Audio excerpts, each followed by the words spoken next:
What does the face of mental illness look like? A short film brought to you by the students of City College of New York, Center for Interdisciplinary Studies, Center for Worker Education. Breaking the silence and understanding mental health is incredibly challenging due to the shame, stigma, fear, and judgment due to lack of education and understanding. According to the World Health Organization, approximately 970 million people worldwide live with a mental illness. 301 million people have an anxiety disorder. 280 million people have depression. 40 million have bipolar disorder, and 21 million have schizophrenia.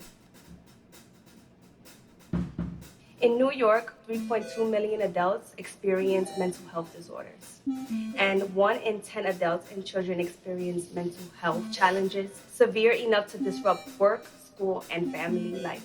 And yet, hundreds of thousands of New Yorkers are not connected to healthcare. Psychological distress is a serious issue. Yet so many of us shy away from help due to stigma, shame, stereotypes, judgment, and fear of being labeled as crazy. Mental illness knows no age, race, gender, or color, socioeconomics, nor religion. It can affect any one of us at any time. We need to deconstruct mental illness, remove barriers, provide more service, educate. Good mental health care is a human right.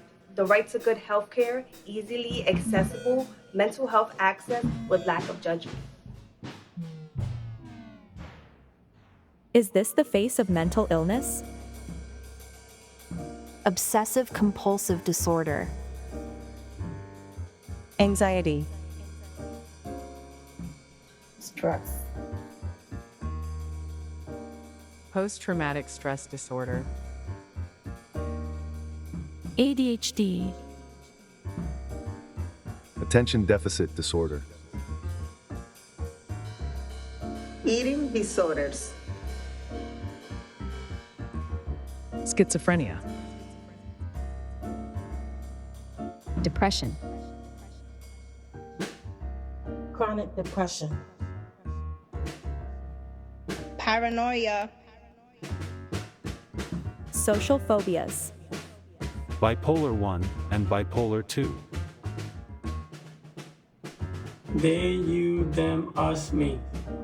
Let's remove the veil of mental illness. Hear our voices, you, me, us. There is no them, you are not alone, we are not alone. We need to work as a community to remove the barriers of stigma, fear, and shame, and walk into bright, colorful, and healthy future for